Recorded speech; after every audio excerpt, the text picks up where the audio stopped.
guys! Welcome ulit dito sa aking channel and today's vlog, isang bangko pa rin na nag-o-offer ng personal loan ang pag-uusapan natin. And by the way, itong bangko na ito ay isa sa mga napakabilis din mag-process ng loan application at napakalaki yung loan amount na pwede nga nating mahiram dito. At ang nagustuhan ko din dito ay napakahaba yung loan terms na ino-offer. So dito nga mga beshies ay pwede kayong makautang ng 7 times of your monthly salary. So kung halimbawa yung sahod mo 30,000 pesos, i-times 7 mo yon, ayan po yung possible na maaprubahan kapag manghiram ka dito. At hanggang 3 million yung pwede nating mahiram at may easy payment of up to 60 months. Diba?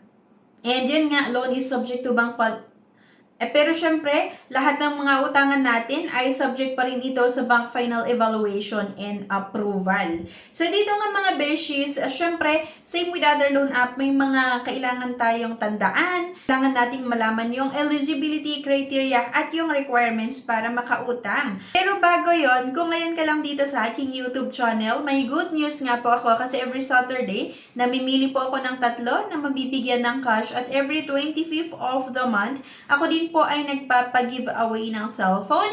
So, ang kailangan nyo lang gawin, i-comment kung ano yung napanood mo, i-like yung video, i-share, at huwag mong kalimutan na mag-subscribe para maging updated ka. Iba't ibang bangko, iba't ibang lending app na legit na pwede nating mautangan. At syempre para maging updated ka sa announcement din ng ating cash and cellphone giveaways.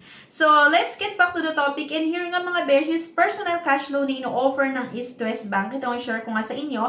At ito yung mga eligibility criteria na kailangan yung tandaan nga para makautang dito.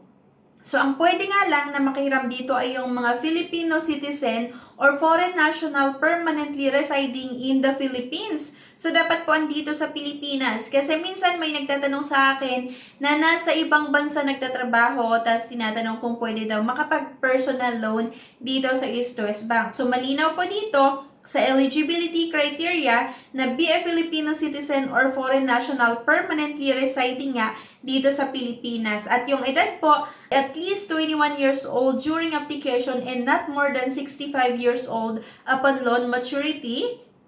Have at least one fixed landline number, either home or business, and a mobile number. Yung basic monthly income ay must be at least 15,000 or basic annual income or must be not less than 180,000 pesos. So, yun lang naman yung mga eligibility criteria na dapat Filipino citizen or foreign national na nandito sa Pilipinas, yung edad ay 21 hanggang 65 years old upon loan maturity, at least merong isang landline and mobile number, yung basic salary ay 15,000 or must not less than 180,000 pesos. So, ito yung mga documentary requirements, okay? So, kailangan syempre nating makapag-submit ng application form. So, ilalagay ko na lang din yung link nitong East West Bank sa description below. So, pwede nyo i-click yung link na yon para mai-reroute kayo mismo dito sa East West Bank. And actually, pwede kayong mag-fill out ng application form online. Then, isubmit nyo lang at mag-antay na lang kayo ng tawag sa representative or galing sa representative ng East West Bank.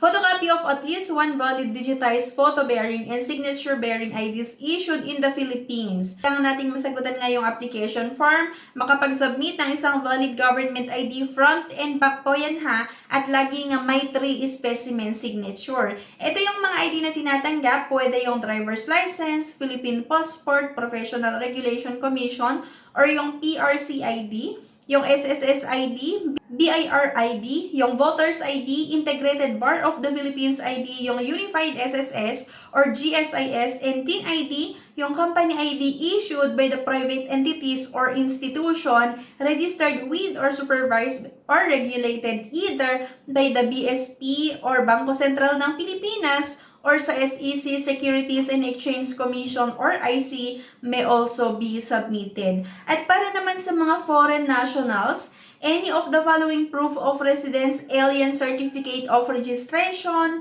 yung immigrant certificate of registration or photocopy of resident, a visa stamp on passport, at yung proof of income. At para naman sa mga employed, submit any of the following, kailangan lang natin syempre na makapag-submit ng photocopy of latest ITR, BIR Form 2316, yung photocopy of latest 3 months pay slip, or certificate of employment stating salary, position, and date employed, or valid credit card references or its latest credit card statements of account. So, sa self-employed naman mga beshies, ito yung mga isubmit natin, yung photocopy of latest ITR, BIR Form 1701, and audited financial statement.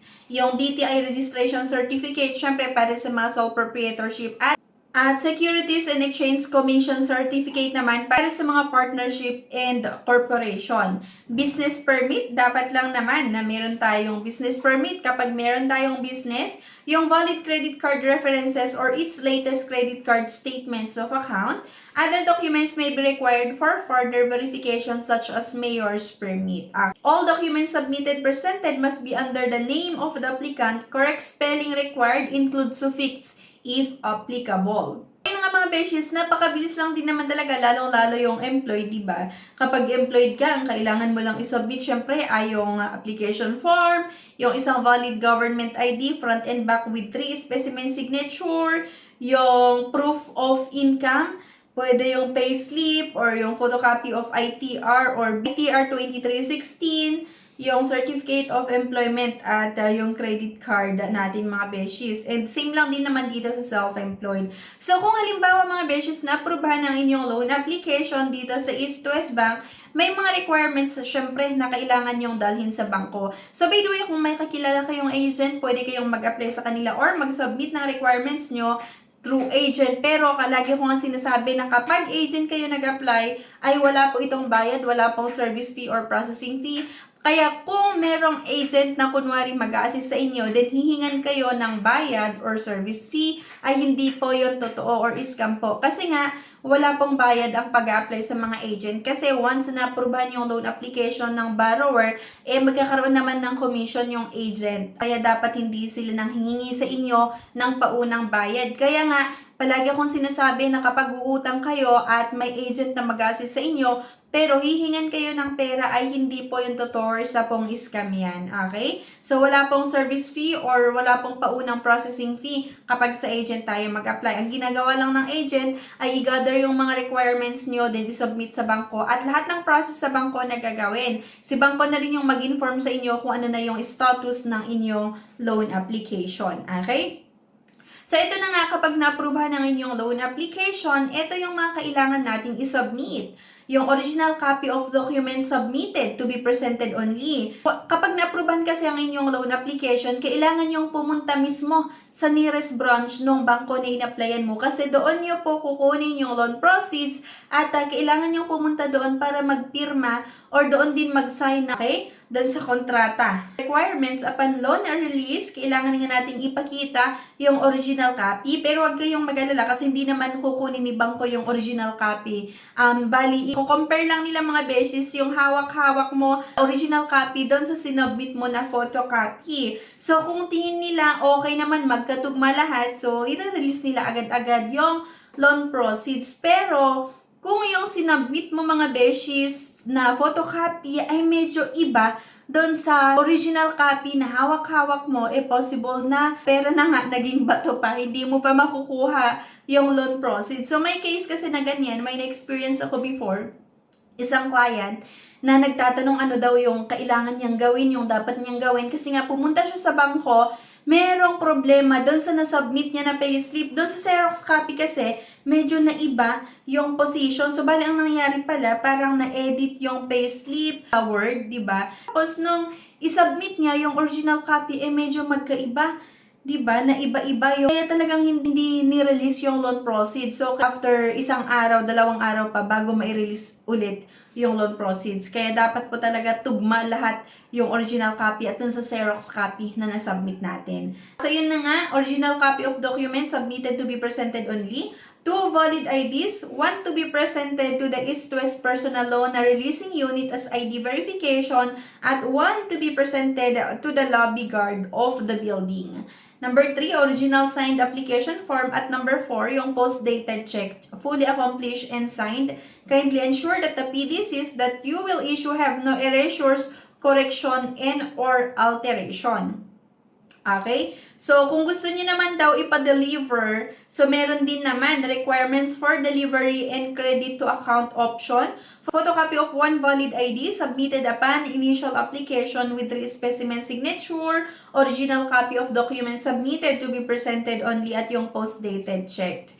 So, ayun lang mga beshes, napakabilis lang actually makahiram dito. Basta kompleto nga tayo ng requirements at sa tingin mo, pasok ka sa eligibility criteria and qualifications ng East-West Bank. So, dito nga, pwede tayong makahiram ng 7 times or get up to 7 times your monthly salary at merong maximum loan amount na hanggang 3 million at merong payment or loan terms na hanggang 60 months or 5 years. Okay? So, loan is subject to the bank final evaluation and approval. So, yun nga, kahit yun yung amount or kahit gusto mo umutang ng 500,000 pesos pero based sa evaluation ng bangko hindi kaya or mahihirapan ka sa pagbabayad ng possible na magiging monthly amortization mo, talagang hindi nila ibibigay or hindi nila i-approve yung amount na gusto mo. So, kung sakali na ma-approvehan ang inyong loan application, maaari na mas malaki doon sa sinulat mo, doon sa application mo, or mas mababa.